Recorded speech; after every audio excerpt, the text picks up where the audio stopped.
what do you think will be the outcome in 2023? How will you tackle that? No, 2023 is far away when one cannot say what's going to happen. But as I said, whatever the other political parties do, let them do. That's their prerogative. But we as a party, we will not take anything easy. We'll continue working hard, continue to organize the party, and continue to inform and engage with people about the work and the development work and the social work that we have done at the grassroots level. So other parties will continue, but we as a party will not take things anything easy.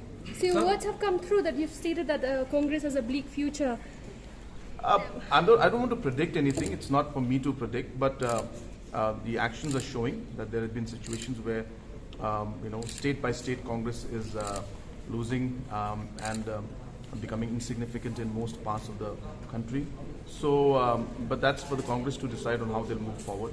But yes, in a way, you're right that I've been mentioning this again and again, and you will also see that in elections in Manipur also, that they will not be able to do as well as they have done in the past. So lastly, one thing is that we hear that things are also not well in NPP. How true is this? Not at all. NPP is very much intact. And in political parties and coalitions, there will always be concerns and there will always be issues that will come out. Everybody has their own personal agendas also. So we try to address those agendas.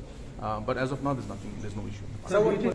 I don't want to see it as a threat or a boost. The way I see it is that every situation is different. So one cannot take things for granted. And one has to ensure that we monitor the situation as minutely as possible. Do you see the exit of Dr. Mukul Sangma? MVP is open now to talk with the Congress?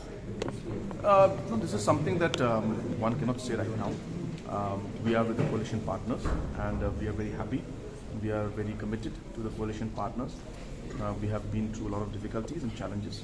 So those are areas that are not being discussed at our level right now. But we are, as I said, we are very committed to the coalition.